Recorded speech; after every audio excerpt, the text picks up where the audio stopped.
অবশেষে বাংলাদেশ বনাম ইন্ডিয়ার চ্যাম্পিয়ন ট্রফি ম্যাচ নিয়ে আমি আবারও চ্যালেঞ্জ করলাম। যদি ইন্ডিয়া বাংলাদেশকে হারাতে পারে তাহলে আমি প্রকাশ্যে লাইভে এসে মানে পাবলিক প্লেসে ভিক্ষা করব।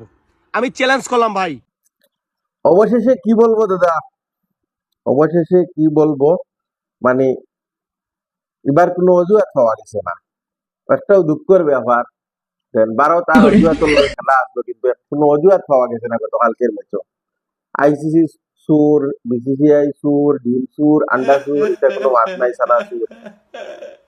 একটাও জিনিস খালি রোহিত শর্মা তারা গুরফার জুতার পিঠা বান্ধে দিতে, ওখানে তারা সান্ত্বনা পুরস্কার হিসাবে মিশন দরিয়া। তো গতকালকে আসলো ভারত বাংলাদেশের মধ্যে চ্যাম্পিয়ন্স ট্রফির দ্বিতীয় ম্যাচ নিয়ম রক্ষার ম্যাচ আমরা তো দরিয়া নেই, কারণ বাংলাদেশের লগে বাংলাদেশ জিততো না, এটা আগে থেকে ক্লিয়ার থাকে। কিন্তু বাংলাদেশের ফেসবুকর মানে শক্তিশালী দল, ফেসবুকর হাইট দেখিয়া যে বোঝা যায় যে তারা চ্যাম্পিয়ন, তারা বারবার চ্যাম্পিয়ন হইতা। কিন্তু আসলে তো হইল গিয়া তারা অর্জন বলতে কিচ্ছু নাই, দুই একটা এশিয়া কাপের ফাইনাল ম্যাচ খেলা ছাড়া তারা অর্জন বলতে কিচ্ছু নাই। যা অর্জন আছে ফেসবুকও আছে। তো গতকালকের ম্যাচে কয়েকটা উল্লেখযোগ্য ঘটনা বা কয়েকটা যেটা মেইন পয়েন্ট, একটা হইলো বাংলাদেশের ব্যাটসম্যান তৌহিদ হৃদয়ের একটা সেঞ্চুরি, যেটা ইঞ্জুরি নিয়ে সেঞ্চুরিটা করছে, মানে স্পোর্টসম্যানশিপটা দেখা গেছে যে নিজের দেশের লাগিয়া জানোর বাজি রাখিয়া নিজের ইঞ্জুরি পড়ার পরেও খেলাইছে, তার লাগিয়া দিয়েছে হ্যাচ। সো এরপরে সেকেন্ড হইল গিয়া ভারতের আইসিসি চ্যাম্পিয়ন, মানে আইসিসি ইভেন্টর বোলারের মধ্যে মোহাম্মদ শামির যে অর্জন যেটা আছে, মোহাম্মদ শামির যে লেভেল যেটা, সেটা কালকে আবার মানে প্রমাণ হয়েছে। মোহাম্মদ শামি কামব্যাক করিয়া 5 উইকেট আইসিসি চ্যাম্পিয়ন্স ট্রফির কালকের ম্যাচও 5 উইকেট নিছে। তো এরপরে শুভমন গিলের সেঞ্চুরি। তো বাংলাদেশে ফার্স্টে ব্যাটিং করছে, ব্যাটিং প্রথম দ্বিতীয় ব্যাটিং লিখছে, যদিও এই পিচ সম্পর্কে তারা জ্ঞান নাই হয়তো। লাস্ট কয়েকটা ম্যাচর মানে ইয়েটা দেখলা অনেক যে কেন চেস করিয়ে যারা যে টিমও জিতছে চেস করে দিচ্ছে, কিন্তু হয়তো তারা ভাবছে যদি আমরা ফার্স্টে বোলিং লই যে ভারত যদি 600 রানের টার্গেট দিলা, তো লজ্জাজনক 200-250 রানের হার থেকে 500 উইকেটে 7 উইকেটে হারাটা বেটার মনে করছে তারা, যার কারণে ফার্স্টে ব্যাটিং দিচ্ছে। হয়তো তারা মানসিকতা থাকতে পারে, পাওয়া যায় না।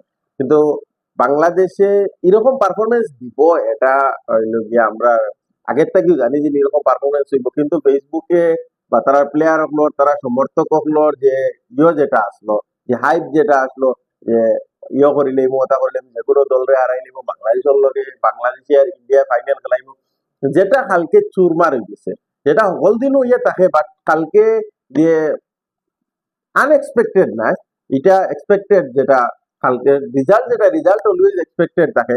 কিন্তু ফেসবুকও তারা বিশাল শক্তিশালী টাইগার বাহিনী, যদিও প্লাস্টিকের টাইগার, কিন্তু টাইগার বাহিনী প্লাস তারা ইয়ে করে যে কোনো দলরে আড়াইতে পারে। আইসিসির কাছে আমার অনুরোধ হইল গিয়া কয়েকটা নতুন রুলস বানাইবার লাগে। আইসিসি কোনো ট্রফি যদি চাই যে বাংলাদেশে জিতিত, তাইলে কয়েকটা রুলস শুধরানি দরকার। যেটা 1 নম্বর হইল গিয়া, সর্বপ্রথম হইল গিয়া খেলাটা হইল মিরপুরে হইতে লাগবে। 1 নম্বর শর্ত হইল খেলাটা মিরপুরে হইতে লাগবে। বাংলাদেশের মিরপুর শেরেবাংলা স্টেডিয়ামও যদি খেলা হয়, তাইলে বাংলাদেশ হইল গিয়া একমাত্র ফেভারিট। আর কোন জায়গা বাংলাদেশের ই হিম্মত নাই যে জিতার। 2 নম্বর রুল হইতে লাগবো যে যেটা আইসিসি যে টপ 8টা যে দল আছে, যেমন ভারত, অস্ট্রেলিয়া, নিউজিল্যান্ড, এরকম ইংল্যান্ড, পাকিস্তান, এরকম 8টা দলরে ছাড়িয়া এরপরে জিম্বাবু, কানাডা, ইউএই, ইউএসএ না, সরি ইউএসএ পাকিস্তান ইউএসএ না, এরকম যেটা আনএসোসিয়েট কান্ট্রি যেটা আছে জিম্বাবু, ওটা কান্ট্রি দিয়া একটা আইসিসি টুর্নামেন্ট করা দরকার, যেখানেও বাংলাদেশ ফেভারিট থাকবো। এরপরেও যদি দেখা যায় যে তারা মানে পারেন না, তাইলে কিটা করতে লাগবো, 3 নম্বর রুল যেটা করতে লাগবো, বাংলাদেশের প্রত্যেক ব্যাটার হলরে 2বার করিয়া খেলার সুযোগ দিতে লাগবো। নাইলে কিটা করা লাগবো, তারা যদি 6 মারে 12 রান দেওয়া হয়তো, 4 মারে 8 রান দেওয়া হয়তো, এরকম ভাবে তারা অ্যাডভান্টেজ দেওয়া লাগবো, তারা হোম অ্যাডভান্টেজ থাকবো। এরপরে নেক্সট রুল যেটা হইব, ফেসবুক থেকে ফেসবুকের বিশেষজ্ঞ যারা আছে বাংলাদেশের, তারা কয়েকজন আম্পায়ার, থার্ড আম্পায়ার তারারে দিতে লাগবো। এরপরে ফেসবুক যেটা রুলস আছে, ব্যাকওয়ার্ড রুলস ইউজ করা যাইতো না, ডিআরএস ইউজ করা যাইতো না, বাংলাদেশের যদি বুটাবুটি হইব, বাংলাদেশের যারা দর্শক আছে তারা যদি কয় এটা সিক্স হয়ে গেছে সিক্স দেওয়া হইব, এটা যদি কয় আউট হয়ে গেছে আউট দেওয়া হয়ে দিত। মানে একটা বুটার মধ্যে যারা মানে স্টেডিয়ামে যারা দর্শক থাকবো তারার মধ্যে থেকে হাত তুলো এটা সিক্স না আউট, এরকম ভাবে কয়েকটা রুলস যদি আনা হয় তাইলে আশা করা যায় যে বাংলাদেশে আইসিসি ট্রফি জিততে পারবো। তো আইসিসির কাছে আমার একটা নিবেদন, গুজারিশ হইল গিয়া বাংলাদেশে ওইরকম কয়েকটা রুলস আনিয়া আইসিসি থেকে বাংলাদেশে একটা ট্রফি দেওয়া দরকার।